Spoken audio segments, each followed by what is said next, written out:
You thought we were done? Oh no, my dear Sino friends. The show's just getting started. Buckle up your tentacles, because things are about to get wild.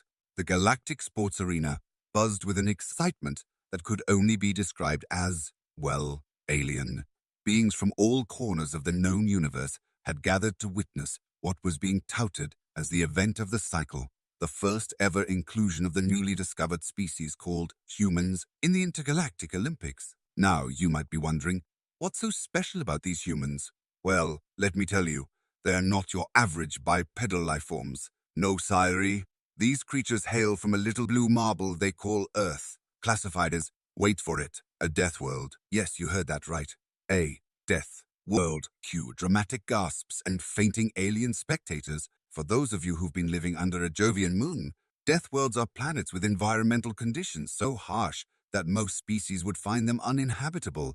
We're talking high gravity, extreme temperatures, toxic atmospheres, you name it, Earth's got it. And somehow, against all odds, humans not only survived but thrived in this cosmic pressure. So, when the Galactic Sports Committee, in their infinite wisdom or temporary insanity, decided to include humans in the games, well, let's just say it caused quite a stir. Some called it progressive, others called it a disaster waiting to happen. I call it the best damn entertainment this side of the Andromeda Galaxy. All right, enough with the exposition.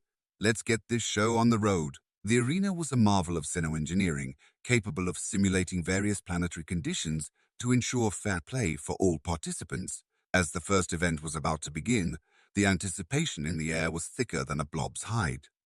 Ladies, gentlemen, and assorted beings of indeterminate gender, the announcer's voice boomed through the stadium. Welcome to the 1000th Intergalactic Olympics, and for the first time in our illustrious history, we are proud to present our newest competitors, the humans of Earth. A roar of applause, clicking mandibles, and assorted alien vocalizations filled the air as a small group of humans walked onto the field. They looked unremarkable, soft, pink skin, no scales, no tentacles, not even a decent set of antennae. The crowd's enthusiasm wavered slightly. These were the fearsome Deathworlders? Oh, you poor sweet summer children.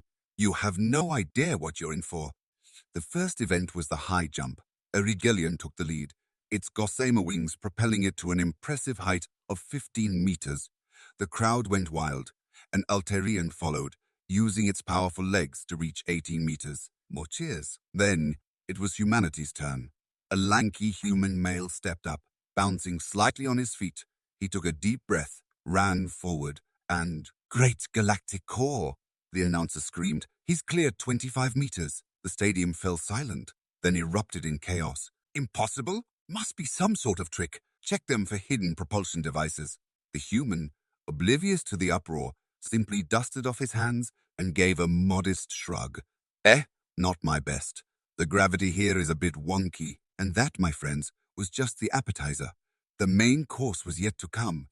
Next up was the marathon. Now, for those unfamiliar with human sports, which was pretty much everyone, a marathon is a long-distance running event. And when I say long distance, I mean Luluing distance, 42.2 kilometers, to be exact. Most alien species considered this distance better suited for vehicular travel than bipedal locomotion. The race began, and initially, things seemed normal. The Centaurian took an early lead, its four legs giving it a clear advantage. The Venusian glided gracefully in second place, barely touching the ground. The human, dead last. Cue the smug alien grins. "See, they're not so tough after all." So as the race wore on, something strange began to happen. The Centaurian started to slow, its powerful stride becoming labored. The Venusian's graceful glide turned into a desperate flutter. And the human, still running, still lost, but not slowing down. One by one, the alien competitors began to drop out. Exhaustion, dehydration, muscle fatigue. The reasons varied, but the result was the same. And still, the human ran. By the 30 km mark, only a handful of competitors remained. The human had moved up to third place, maintaining a steady pace that seemed impossible given the distance covered. At 35 km, he was in second. At 40 km, he took the lead. And as he crossed the finish line, alone and barely breaking a sweat, the stadium erupted in a cacophony of disbelief, awe, and not a small amount of fear. How? a trembling official asked as the human calmly sipped from a water bottle. How is this possible? The human grinned, a bead of sweat finally appearing on his brow. Ever heard of persistence hunting? This is nothing. Back home, some of us do this for fun. We call it an ultramarathon. The collective sound of alien jaws hitting the floor was audible from space. But the real showstopper, that came in the form of a little event humans like to call gymnastics. Now, picture this. Creatures from low-gravity worlds, used to floating and gliding, suddenly faced with a sport that demanded strength, flexibility, and a complete disregard for the laws of physics. The parallel bars were up first.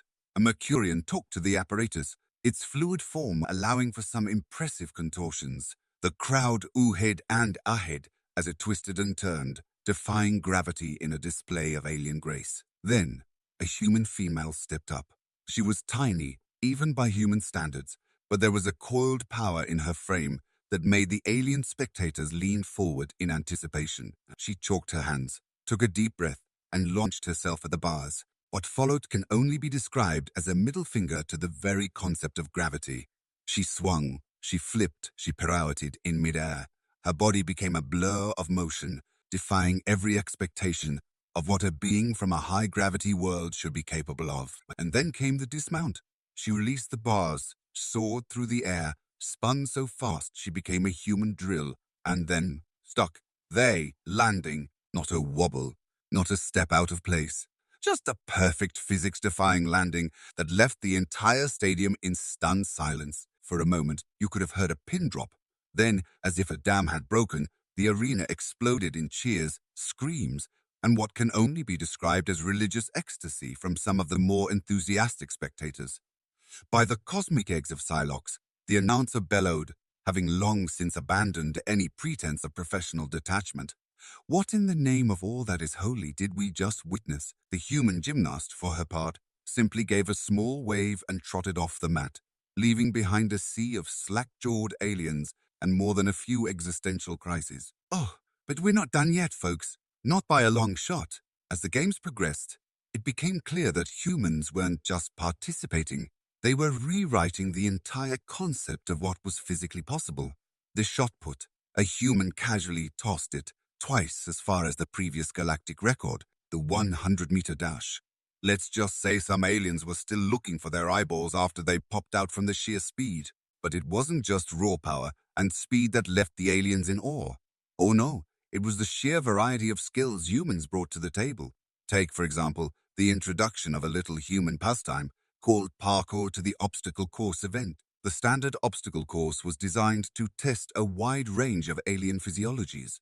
There were climbing walls for the tentacled species, water hazards for the amphibious ones, and anti-gravity zones for the low-G dwellers. It was a comprehensive test of agility, strength, and problem-solving. And then a human decided to turn it into their personal playground. As the klaxon sounded, signaling the start of the event, the human, a wiry fellow with a mischievous grin, took off like a shot.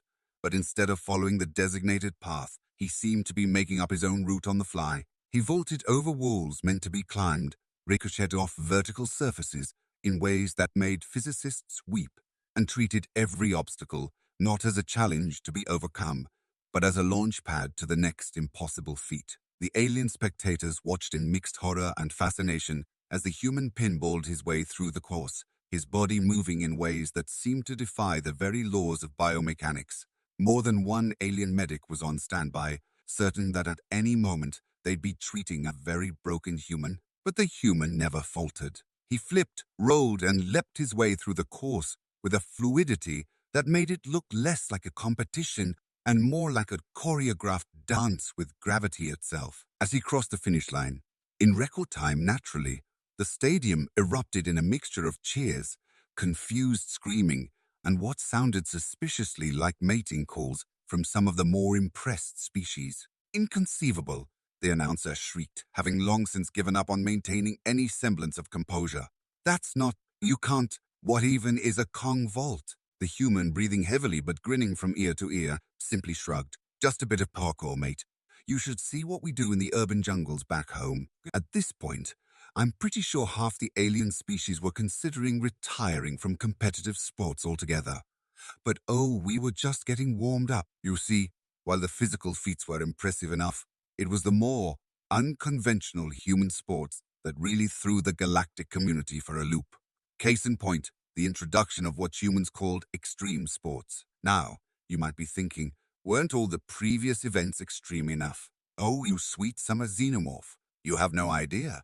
For humans strapped to a board, launching themselves off a snow-covered mountain at speeds that would make most spacecraft pilots nervous.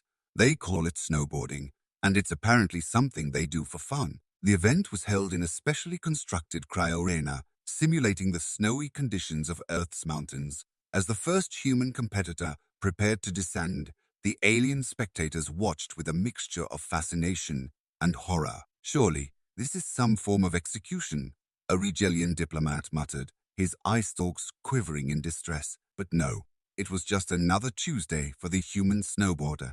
She dropped in, her board cutting through the snow with a satisfying swoosh, and then she left. Now, when I say she left the ground, I don't mean a cute little hop.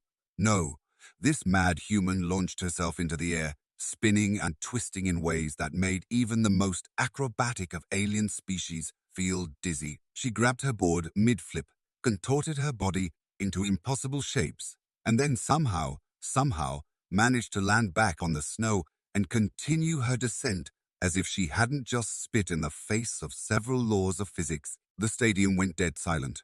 You could have heard a thoraxian's third heartbeat, and then she did it again and again, each jump more death-defying than the last, each landing smoother than silk on a Venusian's tentacle. As she crossed the finish line, throwing up a spray of snow that dusted the first 3 rows of spectators, the silence broke. But it wasn't cheers that filled the air. No, it was a cacophony of confused, screaming, hysterical laughter, and what sounded suspiciously like several alien species rethinking their entire evolutionary path. What was that? The announcer babbled, having long since abandoned any pretense of professional commentary. Is this what humans consider entertainment? Do they not fear death? The snowboarder, casually brushing snow off her suit, just grinned. Nah, mate, this is just the bunny slope.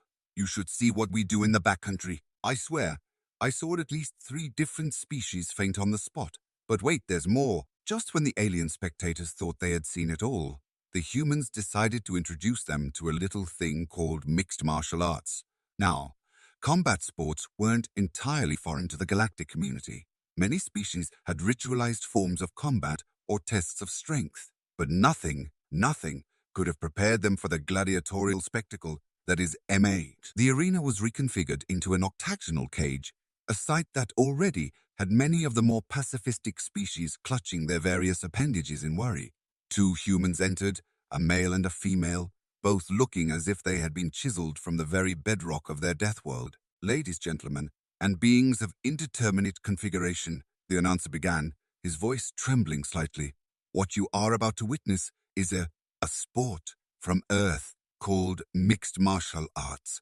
We have been assured that this is in fact not a fight to the death, but merely the alien audience collectively held their breath or equivalent respiratory function as the 2 humans circled each other, and then, without warning, they exploded into action. What followed was 5 minutes of carefully controlled violence that had the entire stadium alternating between stunned silence and horrified screaming. Punches were thrown with enough force to shatter concrete. Kicks sliced through the air with deadly precision.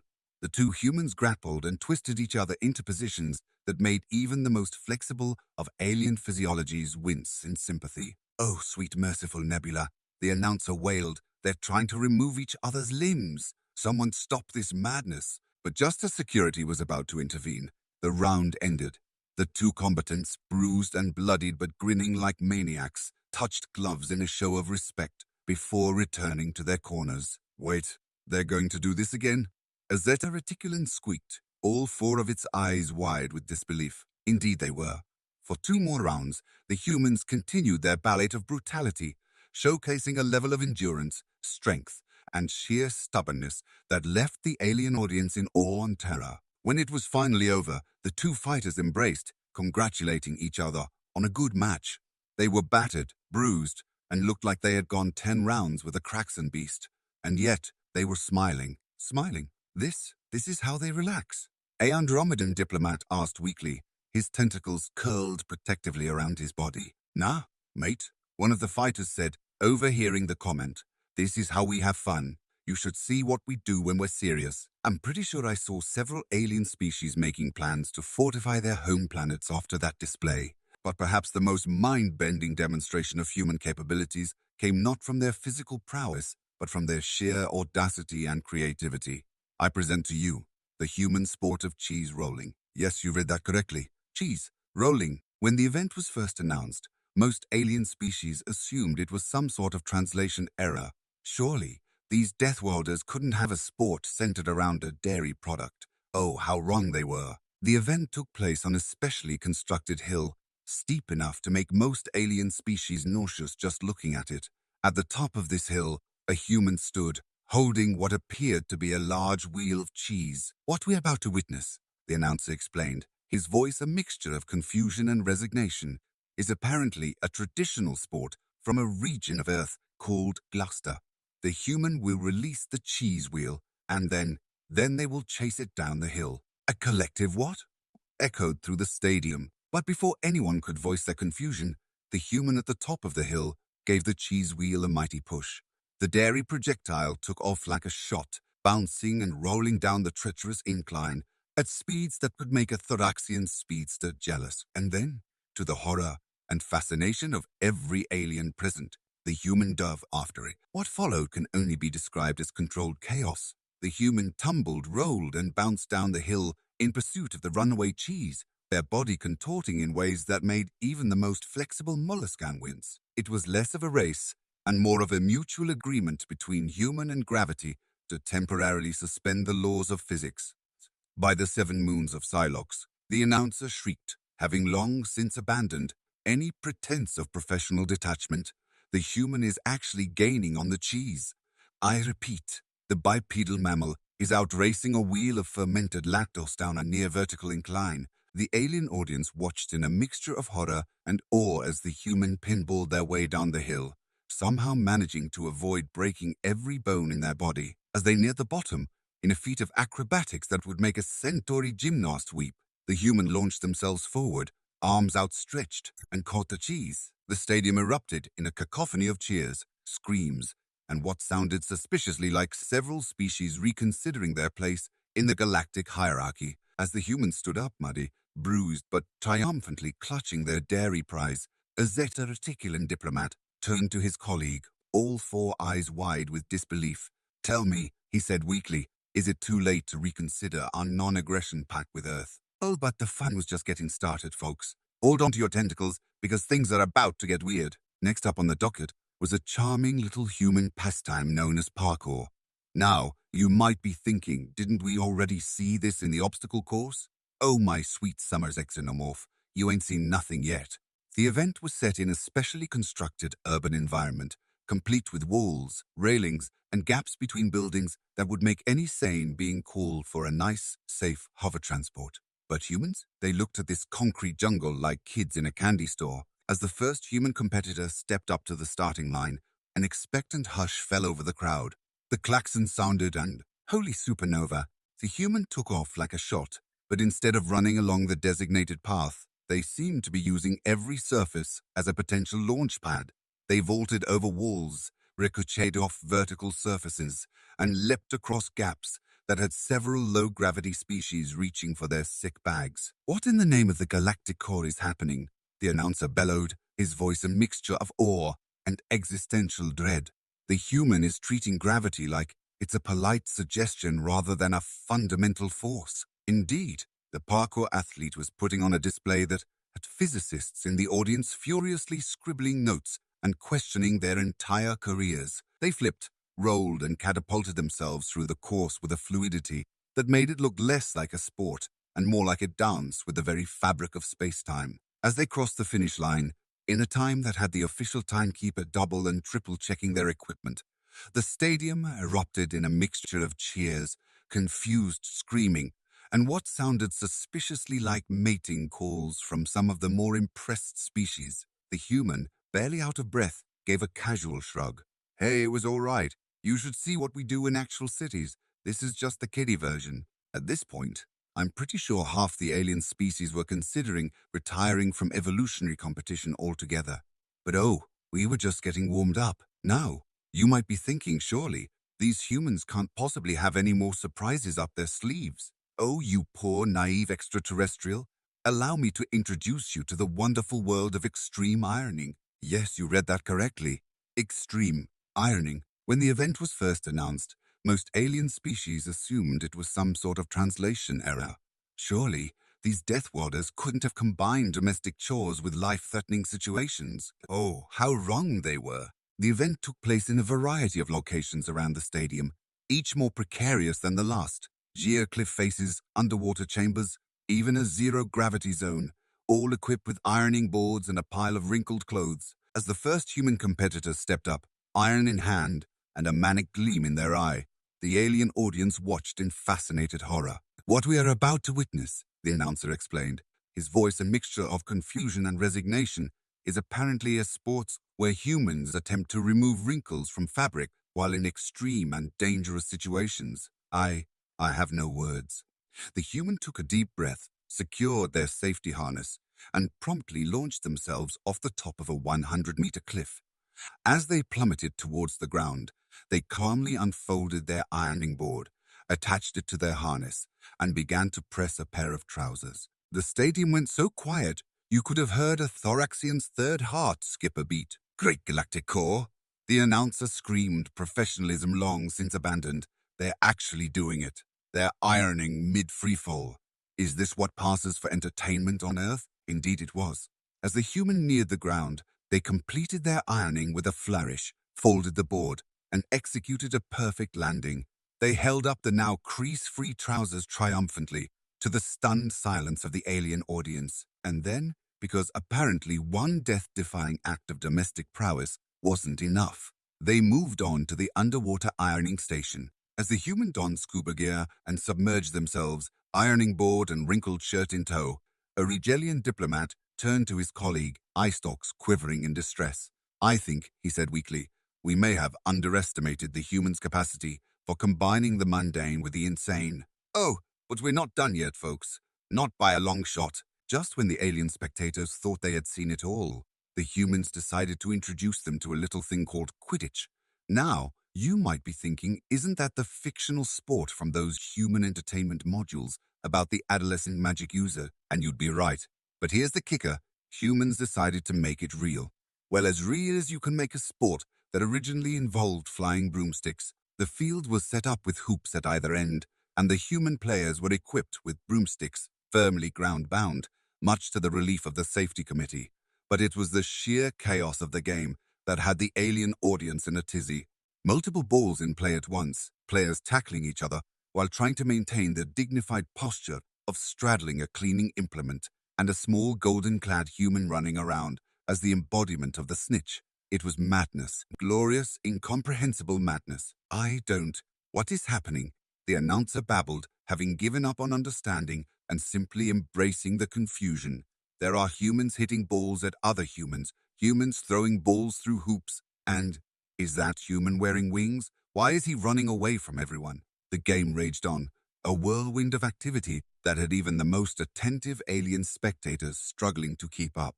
It was like watching a battle, a circus act, and a complex mating ritual all rolled into one. As the final whistle blew, causing several high-frequency sensitive species to wince, the humans erupted in cheers, hugging each other and their broomsticks with equal fervor. As yet a reticular observer, all four eyes wide with a mixture of awe and fear, turned to his human guide.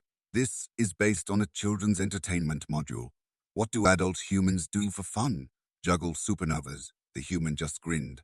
Nah, mate. That's next week's event, I swear. I saw at least 3 different species making plans to fortify their home planets after that display. But perhaps the most mind-bending demonstration of human capabilities came not from their physical prowess or their penchant for danger, but from their sheer endurance. Enter. Now, most galactic species were familiar with the concept of a marathon. 42.2 kilometers of running? Grueling, sure, but comprehensible. But humans, in their infinite wisdom, looked at that distance and said, nah, The event was set on a punishing course that wound through various simulated Earth environments, scorching deserts, frozen tundras, dense jungles, and everything in between. The distance, a mind-boggling 160 kilometers. As the racers lined up at the starting line, many alien observers were placing bets on how far the humans would make it before collapsing. The klaxon sounded, and they were off. Hours passed. The aliens watched in growing disbelief as the humans just kept. Update from the course, the announcer said, his voice a mixture of awe and concern. The humans have now been running for 24 straight hours. They've crossed scorching deserts, trudged through snow, and bushwhacked through jungles. And they're still going. I repeat, they are still going. The alien audience was in a state of shock. Many had to be reminded to breathe or perform their species-equivalent life-sustaining function. How? A Centaurian athlete asked, all 6 legs trembling at the thought of such exertion. How are they doing this? A human spectator, overhearing the question, just shrugged. Persistence hunting, mate. As the first human crossed the finish line, a full 36 hours after starting, the stadium erupted in a mixture of cheers, disbelieving screams, and what sounded suspiciously like several species questioning their place in the galactic pecking order. The human covered in sweat, dirt, and what appeared to be the remnants of several energy gels, grinned tiredly at the stunned alien officials. Great warm-up. When's the actual race start? I'm pretty sure I saw a Rigelian physicist having an existential crisis in the corner. After that, as the Intergalactic Olympics drew to a close, it was clear that the inclusion of humans had forever changed the face of galactic sports. Records had been shattered, physics had been challenged, and more than a few alien species were seriously considering upping their workout routines. The closing ceremony was a subdued affair, with many alien athletes still too shocked to fully participate.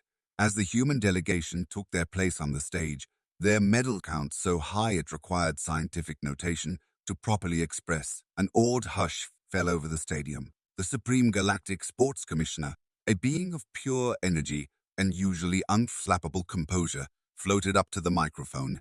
It crackled and sparked, a clear sign of agitation. In all my eons overseeing galactic sports, it began, its voice resonating at a frequency that made several crystalline species vibrate sympathetically.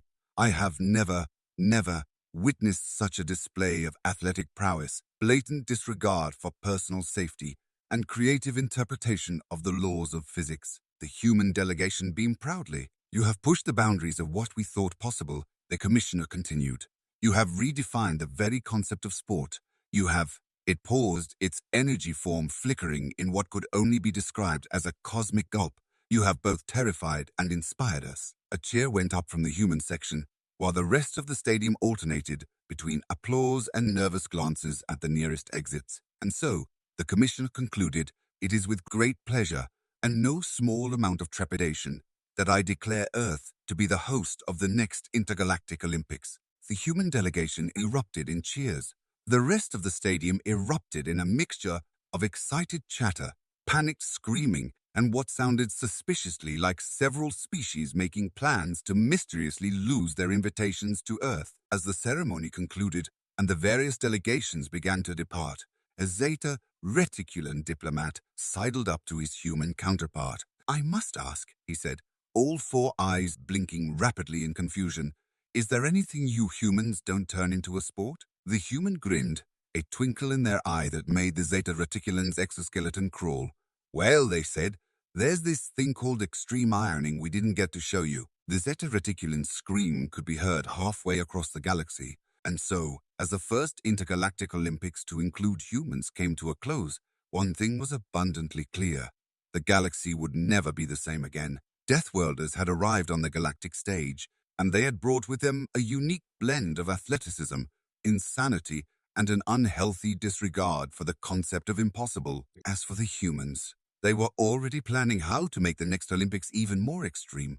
After all, if you're going to host an intergalactic sporting event, why not do it on the surface of an active volcano? Just another day in the life of humanity, the galaxy's newest and most terrifying sports enthusiasts. And there you have it, folks. The tale of how a bunch of crazy Deathworlders turned the galactic sporting world upside down, inside out, and possibly non-Euclidean. If you need me, I'll be in my bunker. planning my training regimen for the next Olympics. These noodle arms aren't going to transform into human-grade muscles on their own. After all, this is your favorite intergalactic sports commentator signing off. Remember, in space, no one can hear you scream. Unless you're at a human sporting event, then everyone can hear you scream, usually in terror or both. Stay crazy, you magnificent Deathworlders. The rest of us will just be over here, questioning our life choices and possibly our entire evolutionary history.